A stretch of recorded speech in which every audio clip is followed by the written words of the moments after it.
ఛత్తీస్గఢ్ సరిహద్దుల్లో తూటాల వర్షం కురిసింది. కర్రెగుట్టల ప్రాంతంలో భద్రతా బలగాలు మావోయిస్టులకు మధ్య భీకరమైన ఎదురుకాల్పులు చోటు చేసుకున్నాయి. ఈ ఎదురుకాల్పుల్లో ఇప్పటివరకు 23 మంది మావోయిస్టులు నేల కొరిగినట్లు సమాచారం. కాగా మృతుల సంఖ్య పెరిగే అవకాశం ఉన్నట్లు తెలుస్తోంది.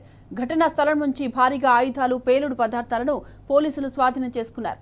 ఆపరేషన్ కగార్ స్వల్ప విరామం తర్వాత తీవ్ర రూపం దాల్చింది. ప్రస్తుతం జరుగుతున్న ఎదురుకాల్పుల్లో మావోయిస్టులు భారీ సంఖ్యలోనే మృతి చెందినట్లు తెలుస్తోంది. అయితే డ్రోన్ కెమెరాల సహాయంతో మావోయిస్టుల కదలికలను పసిగట్టి కాల్పులకు పాల్పడినట్లు సమాచారం.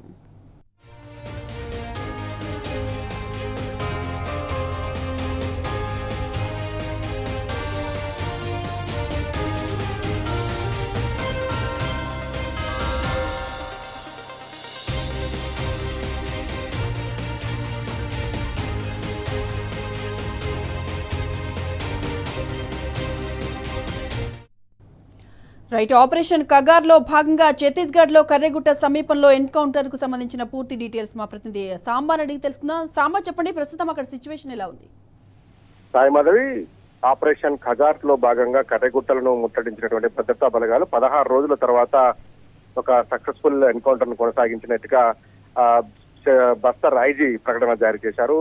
ఉదయం తెల్లవారుజాము నుంచి కాల్పులు జరిగినట్టుగా చెప్తున్నప్పటికీ కూడా ప్రత్యక్షంగా ఉన్నటువంటి గ్రామస్తులు చెప్తున్నటువంటి సమాచారం ప్రకారం 7 గంటల ప్రాంతంలో భీకరమైనటువంటి కాల్పులు జరిగినట్టు చెప్తున్నారు. కర్రెగుట్టలో ఉన్నటువంటి కడపాల అనేటువంటి అటవీ ప్రాంతానికి సంబంధించినటువంటి ఏరియాలో 3 మావోయిస్టు దళాలను ఎదురుపడ్డాయని చెప్పి చెప్తున్నారు. ఆ 3 మావోయిస్టు దళాలను వేరువేరు సంఘటనల్లో జరిగినటువంటి ఎన్కౌంటర్ లో 22 మందికి పైగా మావోయిస్టులు మృతి చెందినట్లుగా పోలీసు వర్గాలు తెలియజేస్తున్నాయి. ఈ మృతుల సంఖ్య పెరిగేటువంటి అవకాశం ఉందని చెప్తున్నారు. ఘటనా స్థలం నుంచి పెద్ద ఎత్తున ఆయుధాలు, అట్లాగే మందుగుడి సామాగ్రితో పాటు పేలుడు పదార్థాలను స్వాధీనం చేసుకుని చెప్తున్నారు. గత 16-17 రోజులుగా కర్రెగుట్టలను జల్లెడపడుతున్నటువంటి భద్రతా బలగాలు ఇప్పటికే దాదాపు 100 ఐఈడీలు, మందు పాత్రలను స్వాధీనపరుచుకున్నారు. దాంతో పాటే అక్కడ ఉన్నటువంటి మావోయిస్టుకు సంబంధించినటువంటి సామాగ్రి, పేలుడు పదార్థాలను, ఆయుధాలు తయారు చేసేందుకు ఉపయోగించేటువంటి పరికరాలన్నింటిని కూడా ధ్వంసం చేసి పట్టుకున్నారు. ఒక 100కు పైగా గుహలను కూడా కనుగొని వాటన్నిటిని కూడా స్వాధీనం చేసుకున్నారు. మళ్ళీ భవిష్యత్తులో అక్కడికి మావోయిస్టులు రాకుండా కట్టుదిట్టమైనటువంటి భద్రత ఏర్పాట్లు చేసుకొని బలగాలు ముందుకు సాగుతున్నటువంటి పరిస్థితిలో ఇవాళ మొదటిసారి మావోయిస్టు మొన్న ఒకసారి మావోయిస్టులకు సంబంధించినటువంటి కదలికలను పసిగట్టారు. ఈ మొదటిసారి 3 దళాలు ఎదురుపడడంతో భద్రతా బలగాలు భీకరమైనటువంటి కాల్పులకు దిగాయి. దీంతో 2 వైపుల నుంచి కాల్పులు జరిగినట్టుగా పోలీసు వర్గాలు చెప్తున్నాయి. ఈ కాల్పుల్లో 22 మంది చనిపోయినట్టుగా చెప్తున్నారు. వాస్తవంగా కర్రెగుట్టలోనే మావోయిస్టు పార్టీ అగ్రనాయకత్వంతో ఉన్నట్టుగా మనకు సమాచారం ఉంది. దాదాపు 1000 మందికి పైగా మావోయిస్టులు ఉన్నట్టుగా చెప్తా ఉన్నారు. 25-30 వేల మంది భద్రతా బలగాలు ఉన్నట్టుగా కూడా సమాచారం అవుతుంది. ఇంత పెద్ద ఎత్తున కూంబింగ్ ఆపరేషన్ నడుస్తుంది. ఎయిర్ ఫైరింగ్ చేస్తున్నారు, డ్రోన్ బాంబింగ్ చేస్తున్నారు. 17-16 రోజులుగా మావోయిస్టులను అణువణువు వేటాడుతూ ముందుకు తీసుకెళ్తూ కర్రెగుట్టలో ఒక మూలకు తీసుకురావడంలో భద్రతా బలగాలు సక్సెస్ అయ్యాయి. ఇప్పటికే మైదాన ప్రాంతంలో ఉన్నటువంటి అటవీ ప్రాంతం నుంచి కర్రెగుట్టల వైపు మావోయిస్టులను ఒక కార్నర్ పాయింట్ చేయడంలో భద్రతా బలగాలు వ్యూహాత్మకంగా వ్యవహరించి సక్సెస్ అయ్యాయని చెప్పుకోవచ్చు. ఇవాళ ఈ 16 రోజుల తర్వాత ఒక్కొక్క గుట్టను స్వాధీనపరుచుకుంటూ అక్కడ బేస్ క్యాంప్ ఏర్పాటు చేయటము, అటువైపు మళ్ళీ మావోయిస్టులు రాకుండా భద్రతా ఏర్పాట్లు చేయటము, అక్కడ దళం వస్తే ఎదుర్కొనేలాగా బలగాలను మోహరించడం లాంటి బహుముఖ వ్యూహంతో ముందుకెళ్తున్నటువంటి భద్రతా బలగాలు ఈ రోజు తడపాల అటవీ ప్రాంతంలో మావోయిస్టులకు సంబంధించినటువంటి దాడులను కనుక్కోవడం, ఆ 3 దళాల మీద ఫైర్ చేయడంతో వాళ్ళు మళ్ళీ ఎదురుదాడి చేయడంతో ఈ ఎన్కౌంటర్ జరిగినట్టు చెప్తున్నారు. మొత్తం భీకరంగా కాల్పులు జరుగుతున్నట్టు, ఇప్పటికీ కూడా కాల్పులు జరుగుతున్నాయని చెప్తున్నారు. ఇంకా ఎన్కౌంటర్ కొనసాగుతుంది. ఘటనా స్థలానికి మృతదేహాలను రికవరీ చేయాల్సిందని చెప్తున్నారు. సాంబా, ఎలాంటి టెక్నాలజీ వాడుతున్నారు?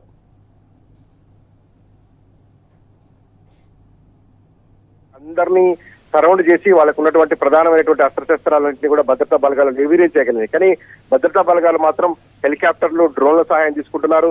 శాటిలైట్ మ్యాపింగ్ సిస్టమ్ ని అడాప్ట్ చేసుకున్నారు. దాంతో పాటు మావోయిస్టుల కదలికల మీద ఎప్పటికప్పుడు సౌండ్ ప్రూఫ్ డ్రోన్లను ఉపయోగిస్తున్నారు. డ్రోన్లు అత్యంత తక్కువ ఎత్తులు ఎగురుతూ మావోయిస్టుల జాడను పసిగడతా ఉన్నాయి. ఏ ప్రాంతంలో మావోయిస్టులు బయటకు వెళ్లి కాస్త డ్రోన్ షాట్ దృష్టిలో పడ్డట్టయితే ఖచ్చితంగా వాటి లాటిట్యూడ్ ను కనుగొని అవసరమైతే అక్కడికి 5 ఆర్మీ హెలికాప్టర్లను ఉపయోగిస్తున్నారు. హెలికాప్టర్ల ద్వారా అక్కడికి వెళ్లిపోయి ఎయిర్ ఫైరింగ్ కూడా చేస్తున్నారు. ఆ దృశ్యాలను టీన్యూస్ ఎక్స్క్లూజివ్ కూడా సంపాదించినటువంటి పరిస్థితి. దాంతో పాటు డ్రోన్ బాంబింగ్ చేస్తున్నారు. డ్రోన్లను దాదాపు 25-30 డ్రోన్లను రంగంలో దింపారు. అత్యాధునికమైనటువంటి డ్రోన్లు, సరిహద్దు భద్రతను ఉపయోగించేటువంటి డ్రోన్లను ఈ కర్రగుట్టల్లో ఉపయోగిస్తున్నారు. ఆ డ్రోన్ల సాయంతో మావోయిస్టుల యొక్క కదలికలను ఎప్పటికప్పుడు పసిగట్టడంతో పాటు మావోయిస్టులు ఎక్కడైనా సమావేశమైనా లేదా మావోయిస్టుల మూవ్మెంట్ కానీ కదలిక కానీ కనపడేటువంటి ప్రాంతాలలో డ్రోన్ బాంబింగ్ చేస్తా ఉన్నారు. దాంతోపాటు నేషనల్ శాటిలైట్ మ్యాపింగ్ సిస్టమ్ ద్వారా కూడా మావోయిస్టుల యొక్క కదలికలను పసిగడుతున్నారు. మొత్తం ఆధునిక పరమైనటువంటి టెక్నాలజీని అంతా కూడా భద్రతా బలగాలు యూజ్ చేసుకుంటున్నాయి. సెంట్రల్ ఐబీకి సంబంధించినటువంటి చీఫ్ తపన్ దేకా కూడా ఇక్కడే ఉంటున్నారు. దాంతోపాటు సిఆర్పిఎఫ్ డీజీ ఉంటున్నారు, ఐజీ బస్తర్, దాంతోపాటు చాలా మంది ఐపీఎస్ అధికారులను ఇక్కడ డిప్లాయ్ చేసి ఎప్పటికప్పుడు ఈ టెక్నాలజీని వినియోగించుకుంటూ వాళ్ళ యొక్క భద్రతా బలగాల యొక్క ఉనికిని కాపాడుకుంటూనే, భద్రతా బలగాలకు నష్టం జరగకుండా చూసుకుంటూనే మావోయిస్టుల మీద ప్రతిదాడి చేసేందుకు భద్రతా బలగాలు సన్నద్ధమై ముందుకు సాగుతున్నాయి. పక్కా ప్రణాళిక వేసుకున్నటువంటి భద్రతా బలగాలు ఏ వైపు నుంచి అటాక్ చేస్తే ఎట్లా ఉంటుందనేటువంటి విషయాన్ని ముందస్తు ప్రణాళిక ప్రకారమే ఇప్పుడు అన్నింటిని కూడా ఎగ్జిక్యూట్ చేసినట్టు కనపడుతుంది. నిన్న మొన్న తెలంగాణ వైపు కూడా దాదాపు 1500 నుంచి 2000 మంది సిఆర్పిఎఫ్ జవాన్లను మోహరించారు. ఎందుకంటే కొండలు దిగుతున్నటువంటి మావోయిస్టులు అటాక్ జరుగుతున్నటువంటి నేపథ్యంలో పైన కొండ మీద ఎట్లాగో బేస్ క్యాంప్ ఏర్పాటు చేసుకుని అక్కడ నుంచి దాడి ప్రారంభిస్తున్నారు. కింద నుంచి కొంతమంది పైకి ఎక్కుతూ మావోయిస్టులను వేటాడుతున్నారు. ఈ నేపథ్యంలో ఏదైనా సైడ్ నుంచి పక్కకు తప్పుకునేటువంటి ఆస్కారం ఉన్నటువంటి అనుమానం వచ్చినటువంటి నేపథ్యంలోనే చర్ల వాజేడ్ నగర్ నుంచి మొదలు పెడితే వెంకటాపురం ములుగు వరకు తెలంగాణ బార్డర్ అంతా కూడా హెలికాప్టర్ తోటి సర్వే చేసుకుంటూ ఒక 1000-1500 మంది బలగాలను ఈ ప్రాంతంలో ప్రత్యేకించి కూంబింగ్ పంపారు. నిన్న సాయంత్రం 4 గంటల నుంచి ఆ బలగాలన్నీ కూడా కూంబింగ్ ఆపరేషన్లోనే పాల్గొంటున్నాయి. అంటే మావోయిస్టులను అన్ని వైపుల నుంచి సరౌండ్ చేయడంతో పాటు ఒక కార్నర్ కు తీసుకురావడంలో భద్రతా బలగాలు వ్యూహాత్మకంగా వ్యవహరించాయి. ఇప్పుడు ఆ కార్నర్ పాయింట్ లో ఉన్నటువంటి బలగాలకు మావోయిస్టులు ఎదురు పడితే ఖచ్చితంగా ఎన్కౌంటర్ జరుగుతుందని గత 3-4 రోజులుగా మనం చెప్తా ఉన్నాం. అదే ఇప్పుడు జరిగింది. ఎన్కౌంటర్ కు ఎదురొచ్చినటువంటి 3 వేరువేరు దళాల మీద ఈ కాల్పులకు జరిగినట్టుగా చెప్తున్నారు. 22 మంది చనిపోయినట్టు చెప్తున్నారు. ఇందులో అగ్రనాయకత్వం కూడా ఉండేటువంటి ఆస్కారం ఉందనేది. ఎందుకంటే ఇదే కర్రగుట్టలో మావోయిస్ట్ పార్టీకి సంబంధించినటువంటి టాప్ కమాండర్స్ అంతా కూడా ఉన్నట్టుగా చెప్తున్నారు. సెంట్రల్ కమిటీ మెంబర్స్ ఉన్నారు. తెలంగాణ ఇన్ఛార్జ్ దామోదర్ కూడా అక్కడే ఉన్నారు. అట్లాగే అభయ్, జగన్, ఇంకా విప్లవ్, రకరకాలైనటువంటి పేర్లతో ఉన్నటువంటి మావోయిస్ట్ పార్టీ అగ్రనాయకత్వం అంతా కూడా మావోయిస్టులు మొత్తం ఆవాసంగా ఏర్పాటు కర్రగుట్టలోనే ఉన్నారు. వీళ్ళందరినీ వెంటాడుతూ ఖచ్చితంగా వేటాడతామని చెప్తున్నారు. ఓవైపు బలగాలు కూంబింగ్ చేసుకుంటూ ముందుకెళ్తుంటే వారికి అండగా హెలికాప్టర్లు కావచ్చు, డ్రోన్లు కావచ్చు పైనుంచి నిఘా కొనసాగిస్తున్నాయి. అన్ని వైపుల నుంచి కూడా మావోయిస్టులను దిగ్బంధం చేశారు. ఇప్పుడు అయితే లొంగిపోవటము లేదంటే చచ్చిపోవడం తప్ప వేరే మార్గం లేదంటే మావోయిస్టులు చర్చలకు పిలవండి చేస్తున్న నేపథ్యంలో ఇదంతా చూస్తుంటే ఇంకా చర్చలు లేనట్టే అనిపిస్తుంది. ఎంతవరకు నిజమంటారు ఇది? మావోయిస్ట్ పార్టీ ఇచ్చినటువంటి 4 రకాలైనటువంటి లెటర్స్ ఇచ్చారు. 2 నార్త్ డివిజన్, అట్లాగే అల్లూరు వెంకటాపురం డివిజన్ కి సంబంధించినటువంటి వాళ్ళు ఇచ్చారు. దాంతో పాటు సెంట్రల్ కమిటీ, కేంద్ర కమిటీ పేరుతో కూడా 2 లేఖలు వచ్చాయి. మొత్తం 4 లేఖలు మావోయిస్ట్ పార్టీ వైపు నుంచి వచ్చాయి. శాంతి చర్చలకు మేము సిద్ధంగా ఉన్నామని. అట్లాగే పౌర సమాజంతో పాటు టీఆర్ఎస్ అధినేత కేసీఆర్ ఇచ్చారు, ఎమ్మెల్సీ కవిత మాట్లాడారు, నారాయణ మాట్లాడారు, చాలా మంది మాట్లాడుతున్నారు. తెలంగాణ ముఖ్యమంత్రి కూడా రిప్రజెంటేషన్ ఇచ్చారు. పౌర సమాజం, శాంతిని కోరుకునేటువంటి వాళ్ళు, అట్లాగే వామపక్ష భావజాలం ఉన్నటువంటి వాళ్ళు, ప్రజా సంఘాలు కూడా పెద్ద ఎత్తున శాంతి చర్చల పేరుతోని రౌండ్ టేబుల్ సమావేశాలు, ధర్నాలు, రాస్తారోకోలు కొనసాగిస్తున్నటువంటి పరిస్థితులు ఉన్నాయి. అంతా జరుగుతున్నప్పటికీ కూడా కేంద్ర ప్రభుత్వం చాలా మొండిగా వ్యవహరిస్తుంది. ఛత్తీస్గఢ్ ముఖ్యమంత్రి చెప్పారు, Chhattisgarh deputy CM, home minister ఆయన చెప్పారు. దాని తర్వాత బండి సంజయ్ కూడా చెప్పారు, ఆయుధాలు వీడంది ఎవరితో చర్చలు జరపమని చెప్తున్నారు. ఆయుధాలు పట్టుకున్నారు, వాళ్ళతో చర్చలు జరిపే ప్రసక్తి లేదంటూ కూడా బండి సంజయ్ లాంటి మంత్రులు, కేంద్ర మంత్రులు ప్రకటించారు.